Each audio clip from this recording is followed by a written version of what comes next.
Hello there, I'm Scotty or not. What's crack a lacking? We're gonna talk about Beverly Hills Cop 4 or Beverly Hills Cop Axel Foley. Should just call it Beverly Hills Cop 4. I don't know why.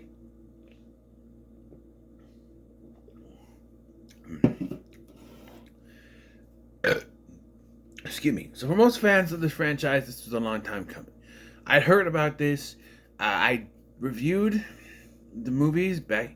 I want to say it was 2023. I did them, right. I know at least did the sequels. Now I'm a big fan of this franchise now, not just really franchise. I love the first one. I really like the second one. Third one's okay. This one, I think it's on par with the second one. I think it's done very well. There's only one aspect of it I didn't like, and it's not for the reasons that you would think.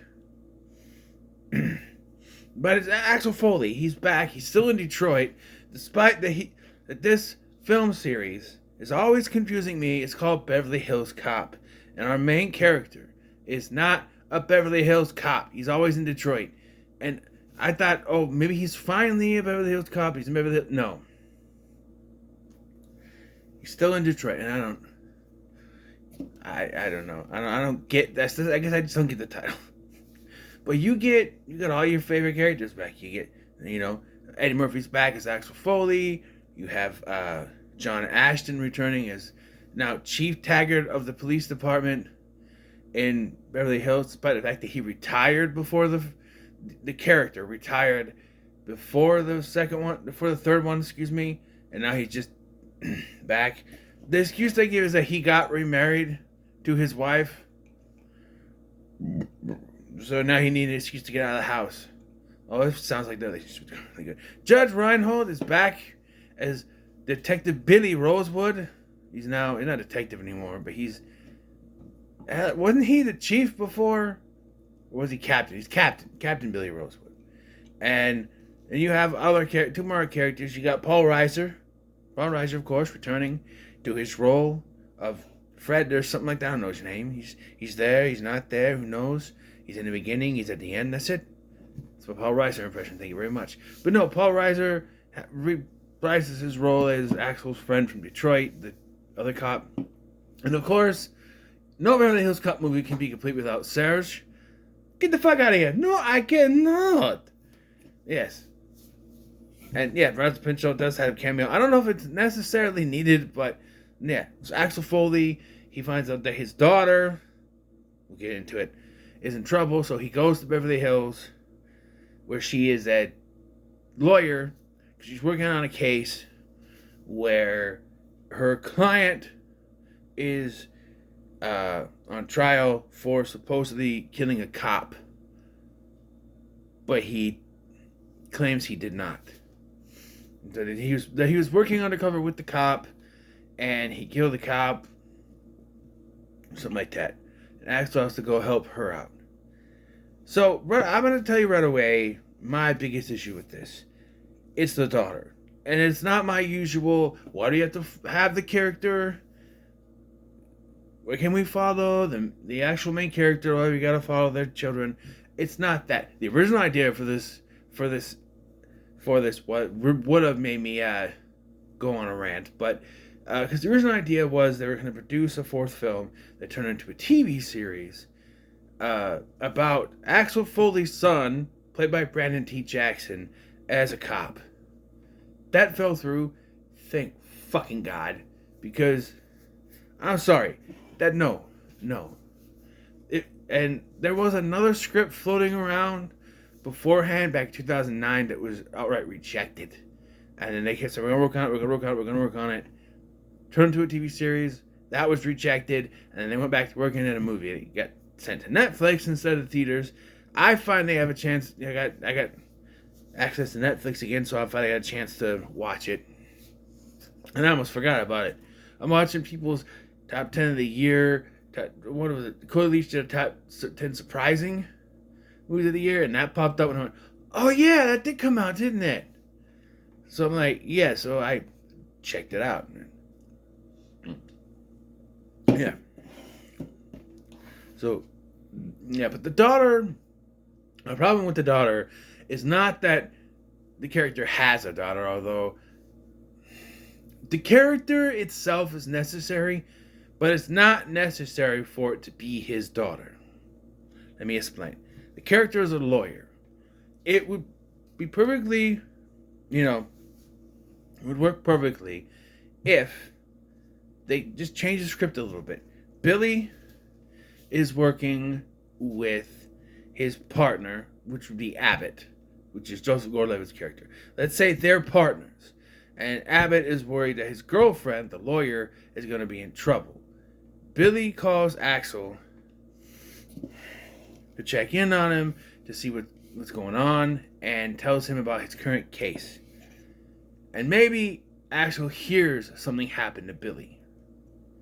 You know, like a scuffle or something, and goes to Beverly Hills to help track him down.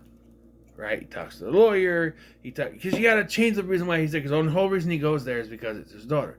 But you gotta figure if Billy is in trouble, if Billy's the one that's in trouble, he's gonna go to help Billy, right?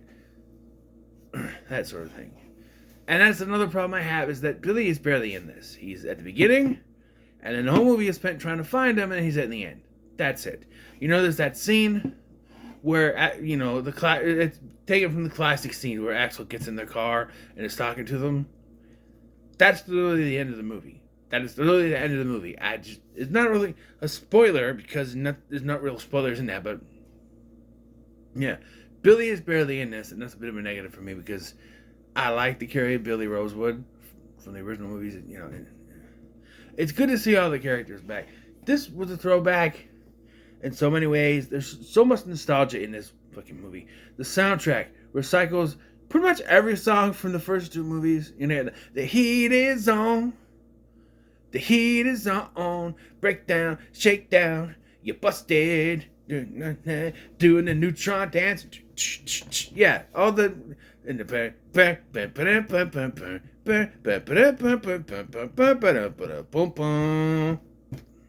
yeah, all the songs that you knew from back then.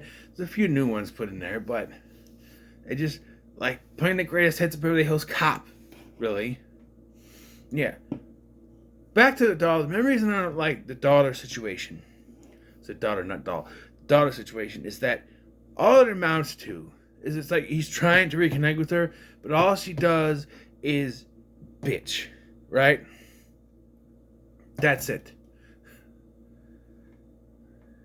Was that the Walter puppet from Jeff Dunham? She's on her menstrual cycle. Nag, nag, nag, nag, nag, nag, nag, nag, bitch, bitch, bitch, bitch. Yeah, just, you know. Yeah, she's like, that's all she does is bitchy complain towards Axel until the end when she realizes that she does need his help. I don't know. Also, one of the worst evil character twists, like corrupt character twists, take it from me. This has happened twice now. If you want to have a character in your movie that is supposed to be a twist villain, a secret villain, do not have him played by Kevin Bacon. As soon as they showed him, I went, he did it. Because I just having a conversation with Axel Foley, and I went, well, he did it. Obviously him. And then it's not supposed to be that big of a twist because he's like, there's something wrong with him, man. You see what he wear that watch, man? You see that? By the way, there's a whole conversation that he has with his partner at the beginning of this, where he's like, well, it's okay for me to impersonate you, but you can't impersonate me. And I'm like, the hell he can't, man. You mean you can talk like Eddie Murphy, man? Let me tell you something right now. I'm like, I can talk like Eddie Murphy anytime I want, okay? Cheat. There you go. See? It's called an impersonation. Sincerest form of flattery, by the way. Imitation. But yeah, like, and you get the chases, and there's another thing, explosions. There's one point in the film that got me, and it's after there's a chase with something happens where there's a chase, and he and Abbott get busted, and Taggart suspends Abbott, And he comes out, he goes, I'm suspended. And he goes, well, be suspended and it stop me. And I'm like, oh, he's just, because the whole, he's yelling and everything. I'm like, well, what are we doing? Are we doing the, you're fired, just starts at the runtime? And then I realized Taggart did it on purpose. That Taggart suspects something. So he suspended him because he knew Axel would drag him in and they'd try to get the case done. Very smart, Taggart. Very smart. Very smart. Yeah. But then they do something also when Axel and Taggart go to talk to Luis Guzman's cameo as the uncle of the guy that's Jane's client. And as soon as they come out, Kevin Bacon is there and it's like, you're under arrest. And they got cocaine in the thing. Like, this is so obvious setup. They're not even like laid back or anything about it. They open the trunk. They immediately go to a hidden compartment and grab it. I'm like, how the hell would you even know that's there? That is so obviously planted. And they make no bones about this guy being in on it somehow.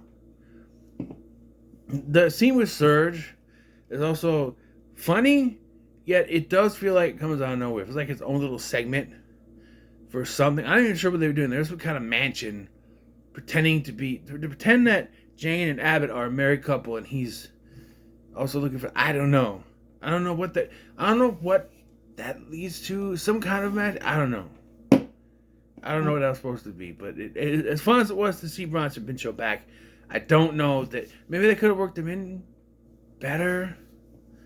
I don't know. But it was nice to see him back, and Eddie Murphy has not lost a step. You know what I mean? He's really good in this. Before you get from the other two, they're good too. I like Joseph Gordon-Levitt as well. Like, the only character I had a problem with was the daughter. I also don't like the fact that we don't get to see the ex-wife, the mom. She's just mentioned. I don't know. I felt like we needed to meet her. Like, if he's making amends with his daughter, why isn't she around? Like, they make reference to the fact that there was like a Detroit mafia, that is a thing, that was after him, so he had them move to Beverly Hills or to California, to LA, whatever, to get away. I'm no expert, and I haven't seen a lot of mafia movies, but if the mafia is out to get someone, I don't think moving to another state would stop them. But I'm no expert. I'm just saying. I don't know. They try to make a reason why he would leave his family, and then they have the whole thing with Abbott where his father was the same way, and I'm just like, okay, you don't need to have the same story. You go, he and Jane have a connection because of that. I get that, but I don't know. This is a nitpick. It really is. What the hell is that thing on Joseph Gordon-Levitt's face? I get the hair, but he's got this beard thing going on. I don't know. It just, it's like Sheamus beard. It's like, like the Lemmy, the Triple H, Lemmy Killermeister beard, like this. Shave this, but leave this. I did that. I can pull it off. Shut the fuck up. I can pull it off. You do that. I'll tell you gotta do like the Sheamus one, though. That's how I make it work. You do the thing, you do this, and then you keep this, the little soul patch. Otherwise, it won't work without the soul patch. I've tried it. I pulled it off before. You guys have seen it, right? Hell, I'll do it again. Once my beard grows back out, I'll shave it like that, and I'll show you guys. I can pull it off. Especially with my hair, the head shave. My fucking forehead. It's gone. Overall, I did enjoy this movie. I would say it's better than the third, but not better than the first and the second one. First one's still up there, and the second one, and 4, and 3. I don't rank unless it's 5 or more. So, yeah, this is brief. I didn't go through the plot. There's a lot. You see my Scotty tries the peanut butter chocolate milky shake because I made it myself. I did that in the middle of it. I wasn't fully paying attention, but I was paying attention enough to know what was going on. I liked the movie. I thought, for one of those sequels that take a long time to come out, it's one of the better ones. It is, like, for all the Dumb and Dumber 2, Zoolander 2, and Anchorman 2, there's Axel Foley. Because, Eddie Murphy still hasn't lost a beat. Oh, skip the beat, whatever. I gotta point out, when he's talking with Paul Reiser and there's a guy, you see us? You look at that? See how much older? You look like 22 years older than me. We're the same age. Actually, they're not. Eddie Murphy is 63 years old, and Paul Reiser is 68 years old. So they're 5 years apart. But obviously Eddie Murphy is dyeing his hair, because there's no way it would be that black. His hair would be that black at 63 years old. So he's obviously dyeing it, and that's what helped. And that's the thing about plastic surgery. People keep sharing pictures of Jennifer Aniston now. It's like, wow, she hasn't aged a day. The fuck she hasn't. It's called plastic fucking surgery. And you should be lucky that hers is one of the better ones. But, oh, she hasn't aged at all. Okay, one, yes she has. And two, anything that makes it look like there's no wrinkles is Botox and there's other surgeries. Hers is one of the better examples of it kind of working. On the other hand, there's Courtney Cox. And Melty Face. I mean, Nicole Kidman. And do I need to bring up Mickey Rourke? We had a conversation about that. And we were bringing up that botched surgery. And I showed William. I'm like, here's Mickey Rourke. That's a picture of what he looked like before. Look at now. He's like, yeah. He said, he looks like an old lady. Well, yeah. Mickey Rourke used to look cool. Right. And now he looks like an old lady, I guess. But back to this movie. It's a pretty good. I think it's solid. I think it works. It's a return to form for the franchise. And I'm someone who didn't hate the third one. Everybody knocks on it. I liked it. I like all of these. I don't hate any of these. I like them all. I think they're all decently made. As much hate the third one gets, I don't get it. But, yeah. So what are your thoughts on Beverly Hills Cop Axel Foley? I gotta say it like Serge. Axel Foley? Get the fuck out of here. No, I cannot. It is the truth. Yeah. So, thank you for watching. I'm this guy, and I'll see you in the next one.